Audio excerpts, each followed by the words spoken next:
Alright, I'm definitely not batch recording. Definitely not. Look, I only have so much time that I can use, okay? I don't get to film often. If I don't like record a bunch now, then I can't put out content consistently later. And honestly, it's probably already not going to be consistent content very often. So I'm gonna try to film 6 weeks worth. Oh, not in one day. Not in one day. Let me clarify. I also have Thursday that I get to film this week. I got very lucky on the schedule. Well, what happened to this lobby while I was gone? Why are they all dead? Everyone's gone. Whatever, it's fine. Is my teammate actually shooting someone? Or they are, okay. That's a lot of nades. They're running. Oh, there they are. I may have to go get a second cup of coffee in a little bit, guys. Can I move forward? I can now. Okay. Hi. That's not good for me. No. Oh, hey.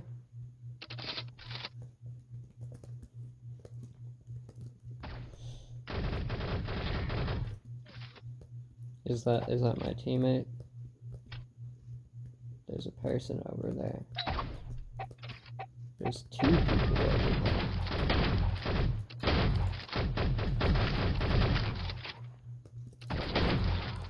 I don't think I win this, do I? Maybe because I have a teammate.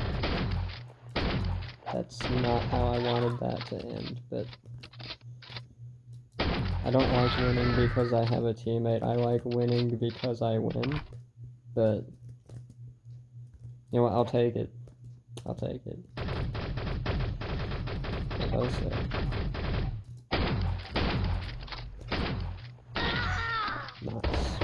I probably shouldn't have jumped there.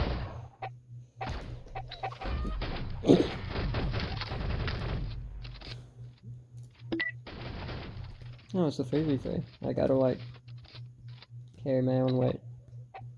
Anyway, it's been like 3 minutes and I still haven't talked about the video.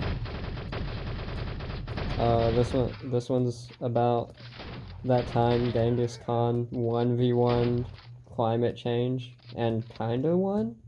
I don't know. He stalled him out anyway. Because Genghis Khan, when he was going on his war rampage, right?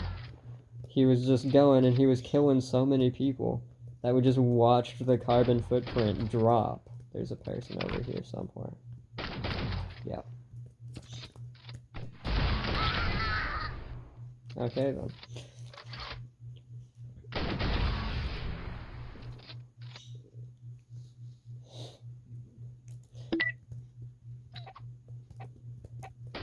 Like the fact that the Mongolian Empire just like single-handedly fought off climate change in that part of the world for so long. Like, we still see an effect from it today just because so many people weren't able to, like, continue generations. I mean, Asia is, like, densely overpopulated anyway, don't get me wrong. So, like, without Genghis Khan, there would not be, like, resources whatsoever. What did they?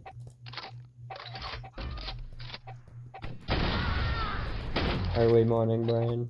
Don't question anything that happens. There's gonna be a nade. No, there's not. Okay. That was cheap. I'm sorry, Cluck Noob 64. Took me a moment to find his name. I'm gonna die by RPG, aren't I? Yeah, because they're just gonna walk backwards, and I can't. We all move at one constant speed. I did not, in fact, die by RPG that time. Oh hey, there's more people joining, though. A bunch of noisy clocks just went off, and I don't know if the video is going to pick them up, but if it does, I can, like, try to edit them out. I don't know, I'm trying to learn how to get rid of audio, because the ads were killing me last time. So I'm going to do my best to figure that out this time. Which should be, it shouldn't be too bad, because I have the audio of commentary separate because I have to film it on my phone, because my computer mic is just cooked. But, so it should just be, like, canceling game audio, I think. What is this lag? Anyway. There's people at the end of the hall. I did not escape fast enough. I'll just, like, jump onto the building and start at the end of the hallway, though. I'll put the person here. And they're usually in here.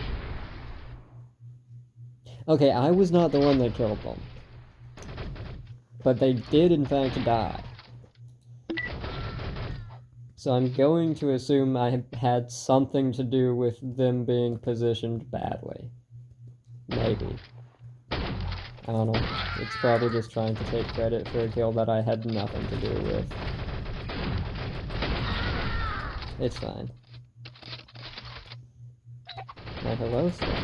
My teammate just ran right past you. You know what, I'm not gonna assume anything. They might be early morning coffee brain too. You killed me last time. I'm not following the sniper into a hallway. Actually, maybe I will because they were left.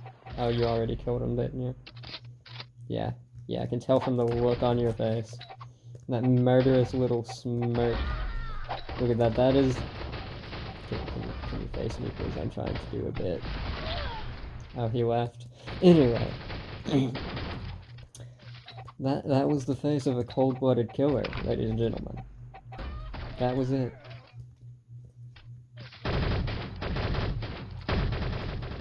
There's a person back here. Not anymore. I don't know, that one felt cheap, though. He was, like, already injured. There's a person at the end of this hallway.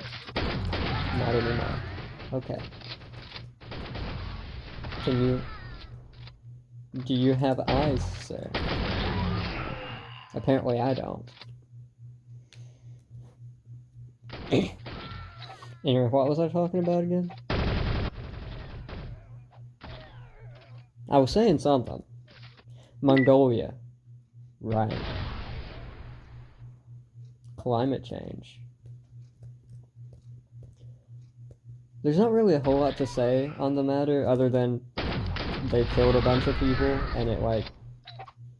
I really need to get better at choosing topics for these videos. You know what? I'm working on writing a novel. I'm working on it. I'm just gonna, like, very simply talk about a few major plot lines. And I mean, I'm not gonna go very in detail because, one, I don't want to chase off the people that aren't interested in that sort of idea.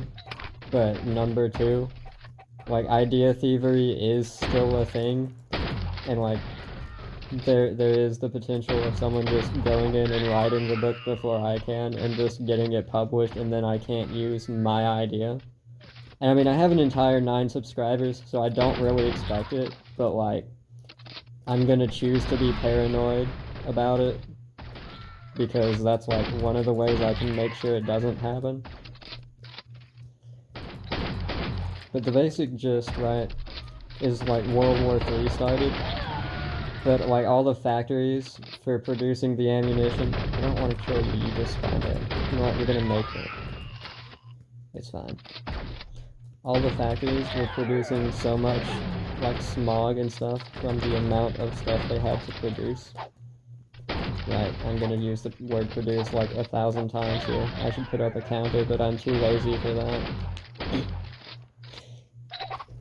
And, eventually the war went nuclear because there was this dude, his country had taken over the entirety of, like, Europe to Asia because the alliance between China and Russia just kind of blitzkrieged everyone. like NATO had fallen apart earlier when America attacked Greenland in this world, right? So like they didn't have to worry about that at this point. But then Russia wasn't happy with like the portion at the top of Europe that China had given them. So they ended up attacking China while China was trying to take over Africa.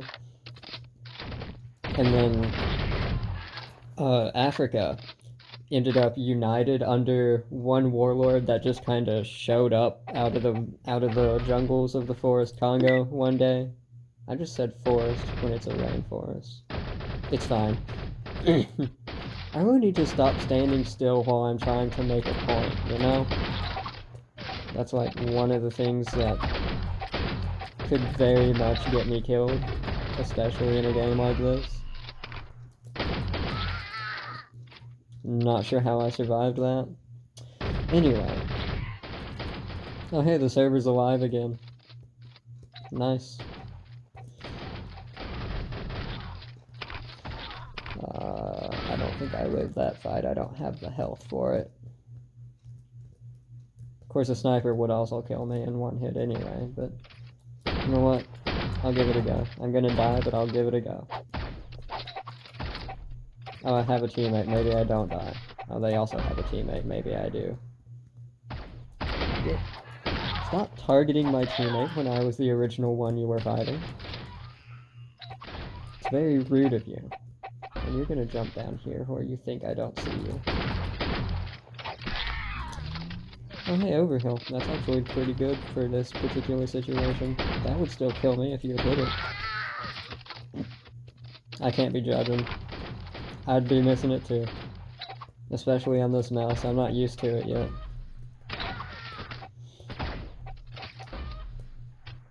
But like the basic gist, right?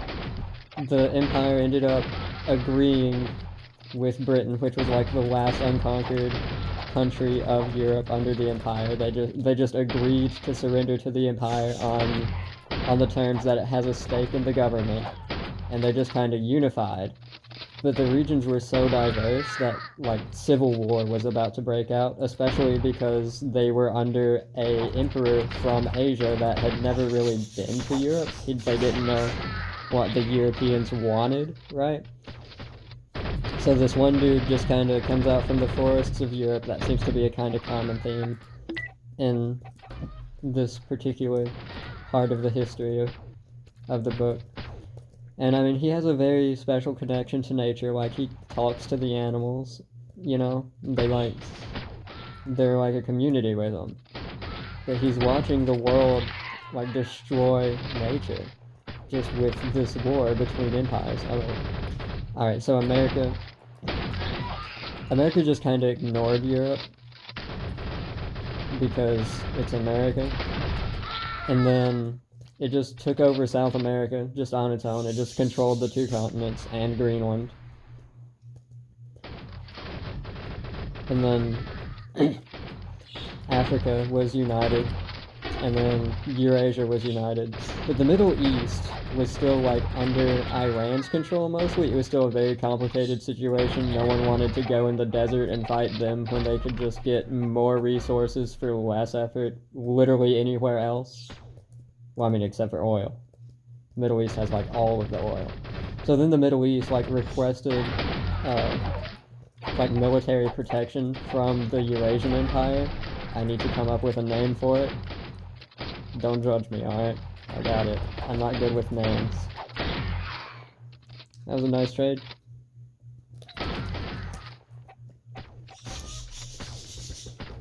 But, like, this dude just walks out of the woods to unite the empire because in order to prevent civil war, their president, I couldn't come up with a good name again, so I named like the dictator emperor, I named him Hao Wang. I know, I'll change it later. But I mean, you get the point. You get the point. This dude named Alexander, he just walks out of the woods and he starts running in the election that they had to hold because civil war is kind of a thing you really don't want in modern war. I wasn't to that point yet. I got distracted. Iran was requesting protection from the Eurasian Empire. I might just call it that. I might just call it the Eurasian Empire, just for simplicity. But the Eurasian Empire it replied with a single word on a note, handwritten from their president: never. And so, in order to try to get America off their backs, try to like stop all of the wars from the empires coming over to them to try to get their oil, they started drilling up little wells to the oil fields, and then they just lit the oil on fire. Because if there's no oil for them to gain, then why invade? That was their reasoning, right? Like, they're not going to invade us if we have nothing to give them from the invasion. And then that made the entire world really angry.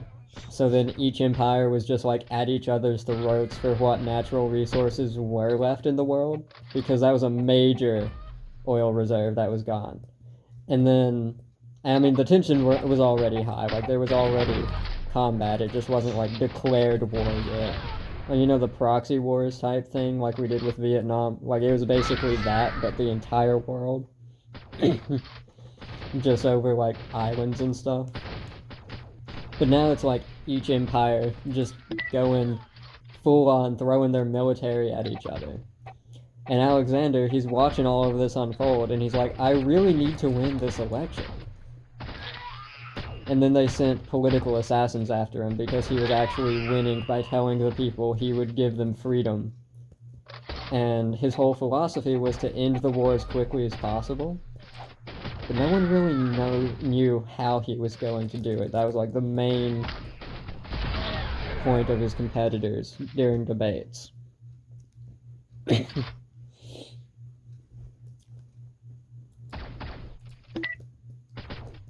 And then he ended up killing his political assassins because he was just like that, and they made the mistake of sending them out into the woods to his home where he just knew the landscape entirely and he could just deal with it. Unfortunately, they ended up burning it down. I'm dead here. Maybe not. Probably. Oh, I have a teammate helping now. Anyway.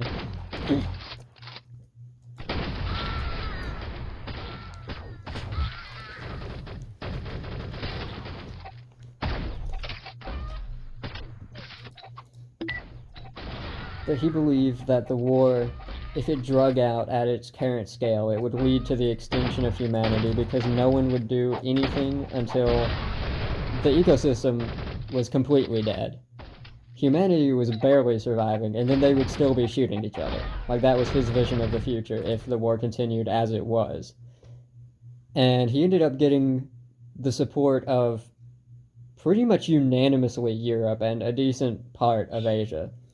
But the current dictator, he got the support of a good chunk of Asia.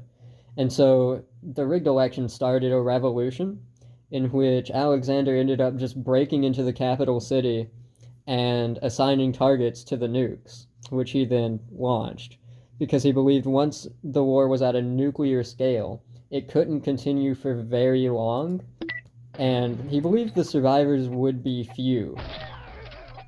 But there would be survivors, and that would make it better than just having the war actually continue. And then the polar ice caps melted, and like the tops of mountains became islands.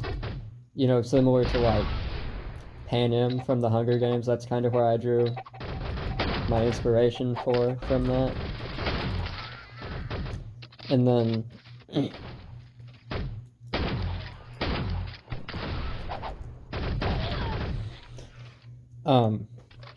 there's the main character, he's the son of a fisherman. His name is David, and he lives on one of these little mountaintop communities. with a bunch of researchers trying to figure out how to fix the world and get it back to how it was before the floods.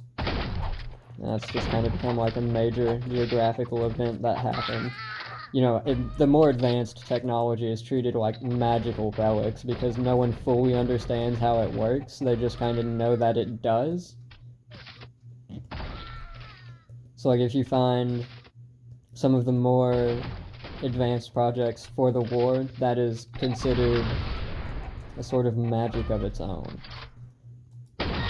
Now, this story, it's been done to death. I know that much. So I added a supernatural tempter, and his goal is to convince humanity to eradicate itself so he can just sort of rebuild from the ashes. And he gains power with every wrongdoing humanity commits, right? And he was the one that convinced the leader to launch the nukes in the first place. But he'll be the main antagonist of the trilogy as a whole. He won't be mentioned very much in book 1. He'll have a more major role in book 2, and then of course he's the main part of book 3. But you get the point, Oh, this is gonna be like the longest video I do, probably.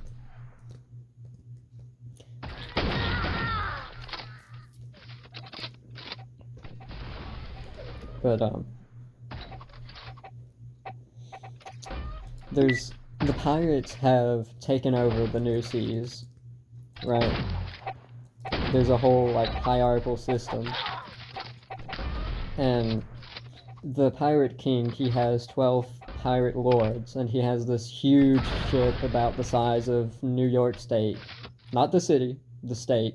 Because during the war, he saw his opportunity to go through and take a bunch of the different countries' navy vessels and just compile them into a ship to try to make it as unsinkable as possible.